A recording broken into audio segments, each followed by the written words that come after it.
Hello, everyone, and welcome to this episode of the leadership podcast called My Great Aunt EDNA. I'm your host, Mac McNeil, and today we have a special guest by the name of Trina Hill. Trina is an executive leader in technology, and she focused on transformational risk and strategy. And now she is taking that to the next level with executive coaching. And so with that, I want to introduce our guest and turn it over to Trina. Trina, tell us a little bit about yourself and what you're currently thinking about now in your career perspective. Yeah, thank you. Thanks so much for having me. I am a fan of yours in this podcast. I am Trina L. Hill. I'm the CEO and founder of TLHN Consulting Enterprises. I've been in technology for over 25 years, navigating Fortune 200 companies with the focus on transforming those organizations, whether it be the culture of the teams or the products that they deliver to the marketplace. Primarily in regulated environments, right? Love people. I know a lot of times when folks meet me, they think I'm in HR or marketing, but have a passion and a heart for people and leadership. I am excited to be here tonight to just share with you a little bit about, what we're doing from a leadership perspective in my company, and how executive coaching is no longer just something extra to have, but it is a necessary thing.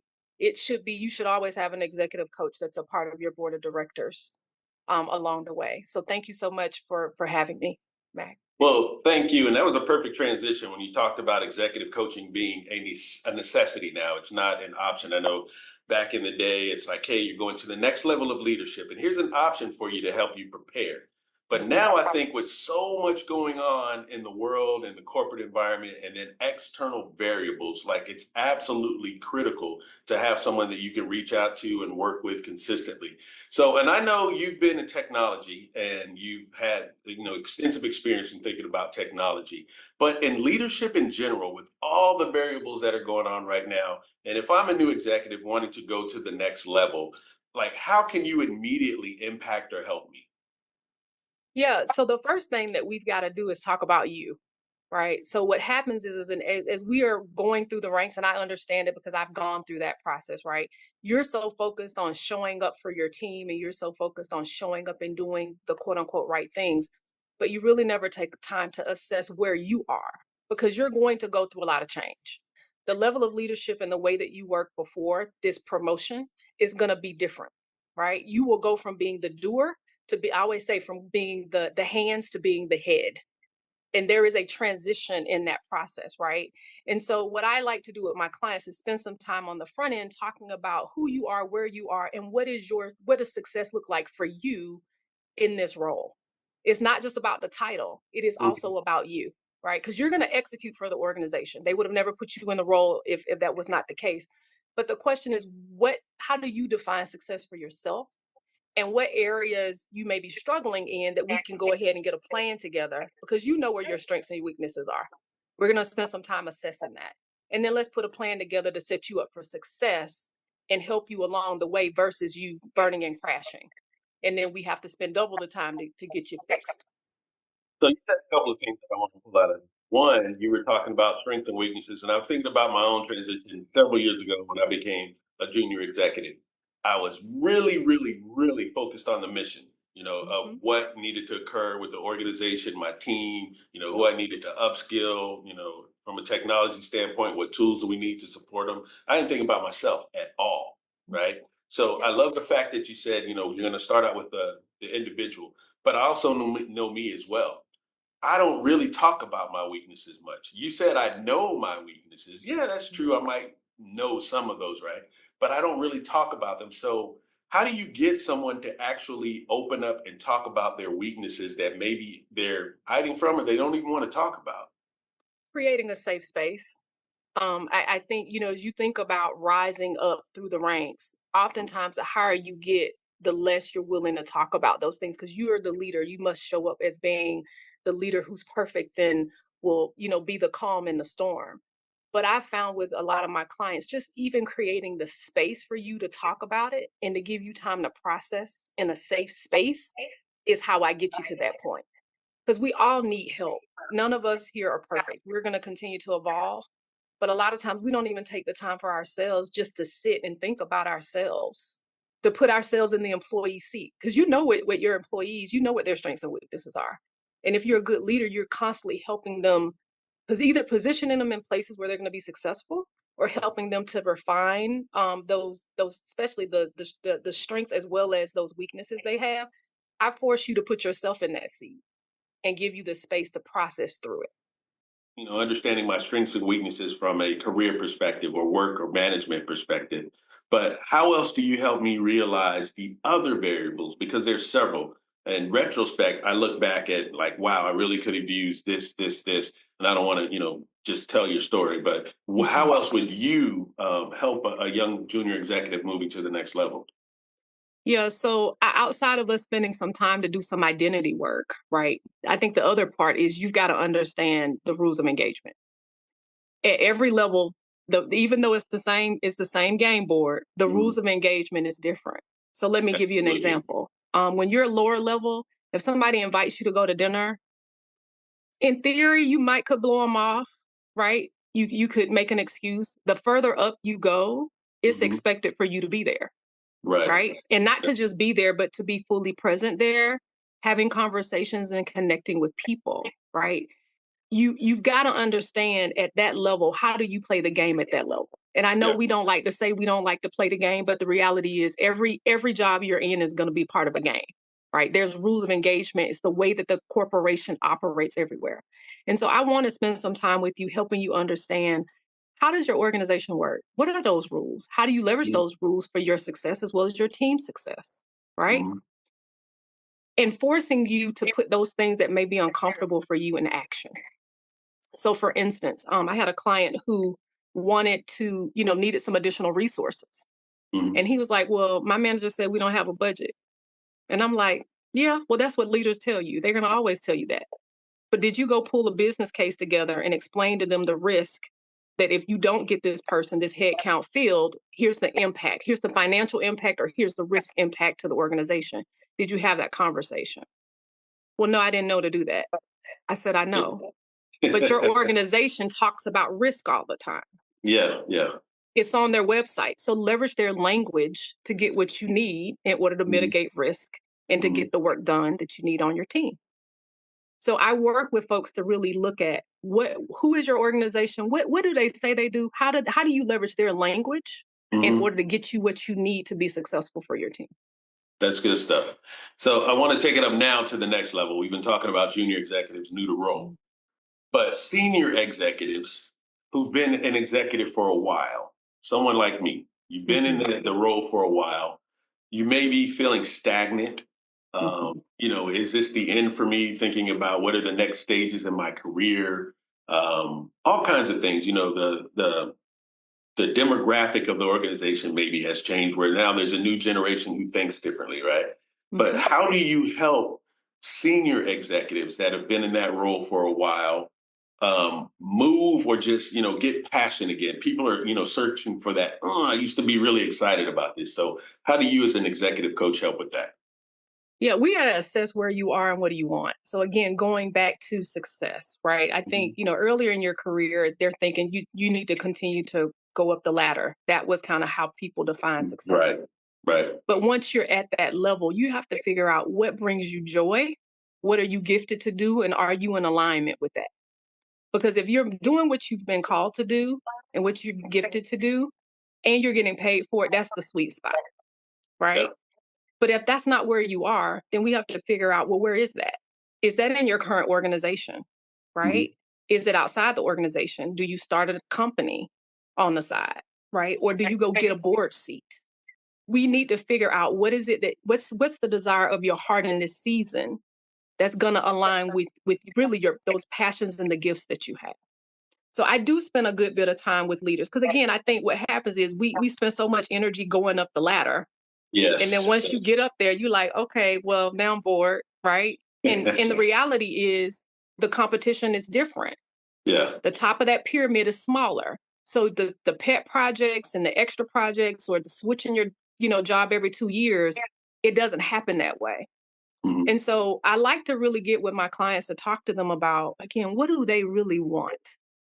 And let's figure out how do we position you to get that. And it may be inside your company or it may be outside your company. Because sometimes we stay too long. Sometimes it's Mhm. time to go. And it's fine. But you need a plan before you decide to leave. So I will work with them on that as well. Good stuff. Good stuff. I want to throw out a philosophy. This is one of my own personal philosophies. It's not written down anywhere, not anything that anybody uses that I know of anyway. But this is the way I think about the difference between coaching and management. I'm a Mhm. sports nut. So everything in my world kind of circulates around sports. And when I played football, and I even coached for my kids when they were small, but coaching actually happens in practice. You get to do things in repetition. The coach actually gets to demonstrate.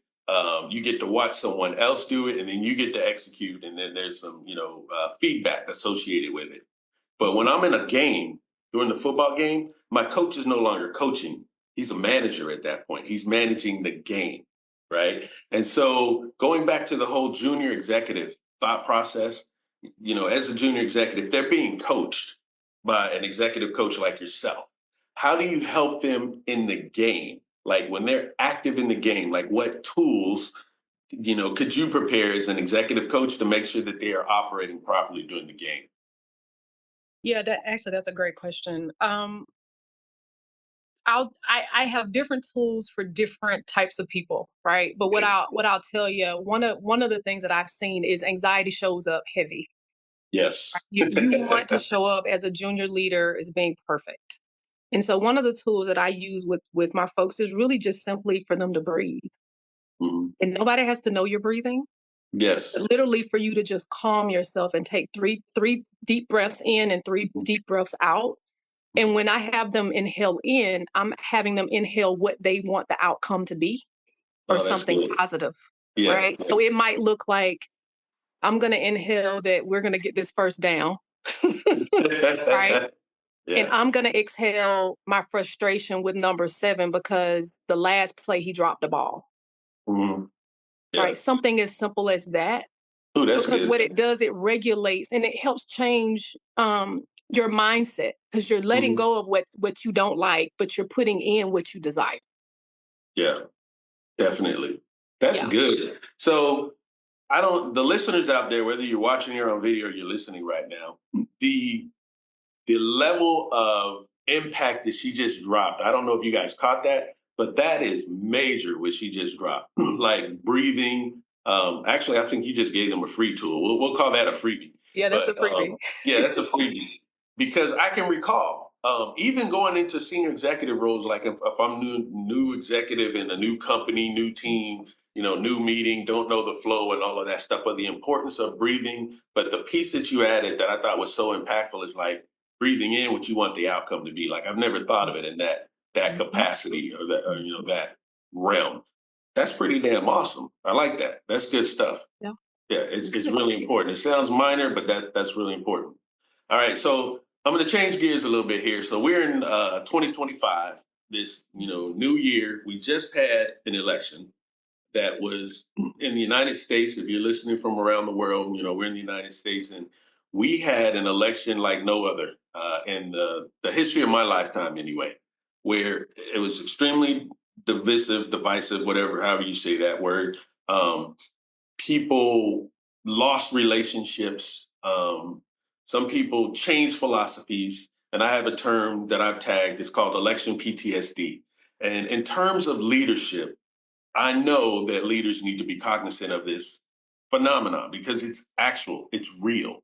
And so, in thinking about, and you don't have to give away all your nuggets, but in thinking about you coaching leaders that are either struggling with election PTSD themselves or they have a team full of people that are struggling with that, like what are some of the things that you would help them with and moving along so that this or any organization is not stagnant now because of the results of this PTSD. Yeah, and I love that term because I do think people are experiencing it, and it's coming out in different ways. There are some people that are very verbal, and then there are some people that are going through depression right now. And I've had several conversations with folks. So as it relates to the leader, again, I think it's creating a safe space for them to even voice how they feel and let Yeah. it be a safe space, right? So regardless of whether you voted for the upcoming incoming president or you did not, right? Um, or whether you voted for VP Harris or you did not, it's even just giving them a safe space where there is no judgment for them to communicate how they feel because they're still people. As a leader, you don't stop being a person just because you have a title, right? I don't know why we think that we become an avatar once we get into leadership, but we're not an avatar. We are actually Yeah. human beings that have feelings, right? And so working with leaders is creating a space for them and helping them process through their emotions, but then also sharing a perspective to say, how do you lead people that don't believe what you believe or think the way you think? Mhm. And really, Mag, the reality is that's good old fashioned leadership. I know Yeah. we're the election is a big event, right? Same thing. Folks are talking about DE&I, but at the end of the day, this is about good leadership, and good leaders understand where they are and process their own emotions and their feelings, and they understand their biases because we all have them, right?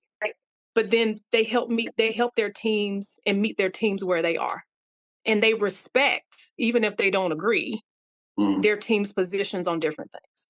And so for me, I think number one, leadership starts with the leader, understanding who you are, understanding why you feel the way you feel, and making sure you process those emotions so they don't show up on a call.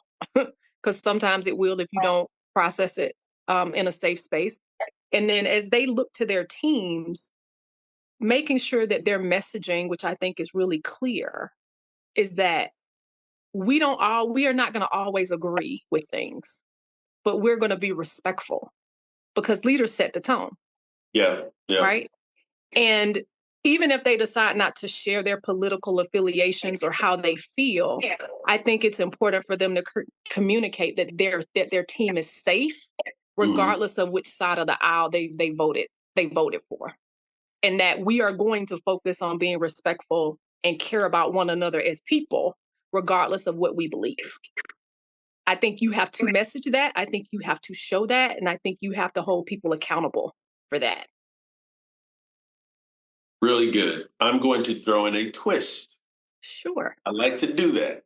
So, PTSD, post traumatic stress disorder, for those of you that don't know what it is, would you consider elation a form of PTSD? Yeah. Why? Would you? No, would you? Absolutely. That's why I asked the question. But because I think this is a piece that a lot of leaders that may be listening to this are not considering right now because, maybe they are on the side of the victor. Yeah. And out of that came true elation, which is another emotion. It's an effect of the stress that was just associated with the election. Hmm. It's elation. But as a leader, how do you control that elation if your team, the majority of your team, is not experiencing the same thing? Okay. So that's a great question. Um, I'm going to share a situation briefly. Okay. So there's uh, a Caucasian male Hmm. who was elated about the incoming president, was very upfront, very open, very clear with his Hmm. team prior to the election. Um, and so, of course, the day after the election, everybody went back to work, and a Right. good bit of his staff were for VP Harris. That's just the Hmm. reality, right? Right. African American women, minority women, a lot of women on his team. Um, he and I had a conversation at a very high level prior to the election results. And I said to him, you need to be thoughtful about the day after. Hmm. Because if she wins, there's an impact. And if he wins, there's an impact. So how are you going to show up? And how are you going to give people space to process the space? Hmm. Um, he did listen to me, but they knew he was happy about the outcome. And Hmm. he knew that they weren't happy about the outcome, Right. right? What he did that I thought was right, and he and I had conversations about it, is go ahead and express, you and I may not agree, but I still care about you. We Yeah. may not agree, but I Yeah. still care about you. And I think that's the key, right? Is you, quote unquote, you lost, I won, right? But the message is, I'm still your leader. We still have to work together, and I still care about you as a person. And although I may not understand your position, I still care about you. And because I care about you, I care about your position. And so he did create some spaces where they could have conversations when they were ready about their points of view around why they're feeling the way they're feeling. And he also had an opportunity to open up and talk about why he felt the way he felt. That Mm. didn't happen with his entire staff, but he did open the door. That's And good. so I think you've got to be thoughtful and mindful and careful when you are dealing with people, because it kind of feels like, nah, nah, nah, nah, nah. Now let's go back to work, It right? can. Yes, Yeah, absolutely it can. Yeah. it can be. But I think good leaders that again are self-aware and have some good coaches can help them prepare for conversations like that and make sure that they're doing whatever they need to do to make people feel safe. Because here's the reality. He's not gonna get work done if his people don't trust him. True. That's just the True. reality, Yes, right? it is. Yes, it is. And you don't build trust if you don't feel like people will protect you, even if they don't agree with you. Yes. Agreed. Yeah. 100%. That's really good coaching that you provided. But I said that because I'm sure there were people that were listening like, oh, I don't have any effects of PTSD.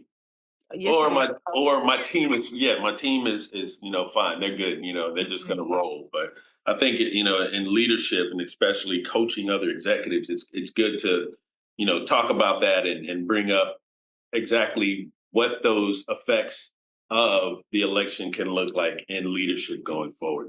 So I want to change gears here and talk about what you're doing now and what's upcoming for you. The plans you have in 2025. How people can reach out to you. What are some of the specials and things that you have going on, so that they can get with this executive coach genius of Trina Hill. Yeah, so look, my heart's desire um is that we really get back to what I call true leadership, where we really care about people. We're not caught up in the titles. And we as leaders, I believe it's our responsibility to bring harmony back to the marketplace. And if we are in leadership positions, we have the ability to impact culture. Um, and even if you can't impact your entire organization, if you're a leader of a team, you can impact your team, Yeah. right?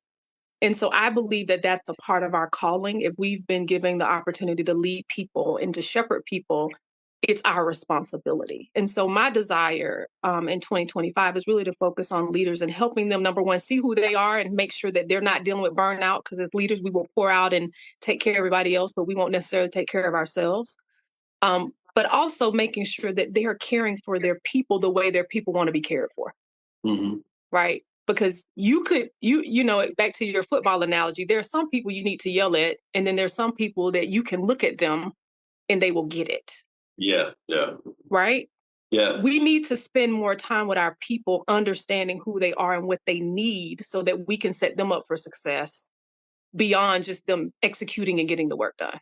Hmm. Right. So my desire this year is really to spend a lot of time with leaders focusing on um, how do they elevate their leadership and empower their teams to lead as well, because we're not going to always be there. We talked earlier about, well, what if I'm at this top level and I'm bored? Well, you should Yeah. be developing your succession plan.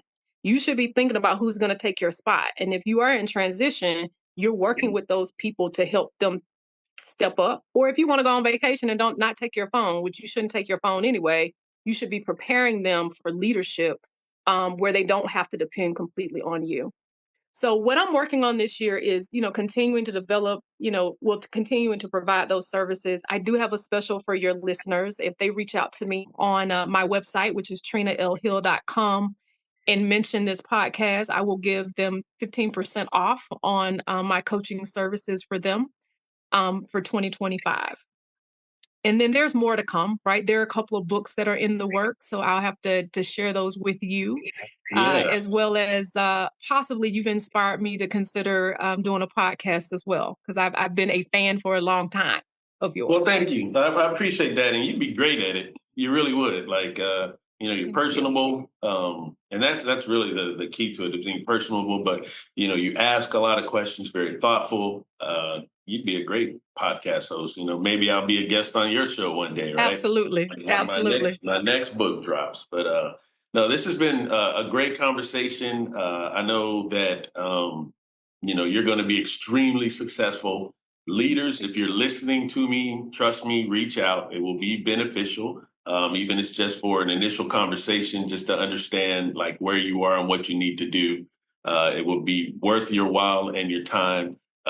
If you're an executive leader and you are bored, as I said, and I say that because I know a lot of them personally, and Yeah. you are bored, you're listening to a leader right now that has experienced this before, that has come out on the good side of things. So I would also recommend it that you all connect with Trina Hill here. And so with that, Trina, any last words before we wrap up?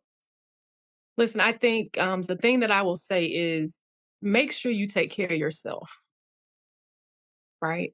We spend so much time making sure everybody else is good when we're in these leadership positions. You cannot lead from an empty cup. You should be leading from a position of overflow, and you should keep what's in your cup and you should give people what's in your overflow. And so take care of yourself and live your life well. I know today and the life everybody's like, okay, we went from surviving to thriving. My desire is that we are not focused so much on thriving, but we focus on living well. I like it. I like Yeah. that. Good Yeah. stuff.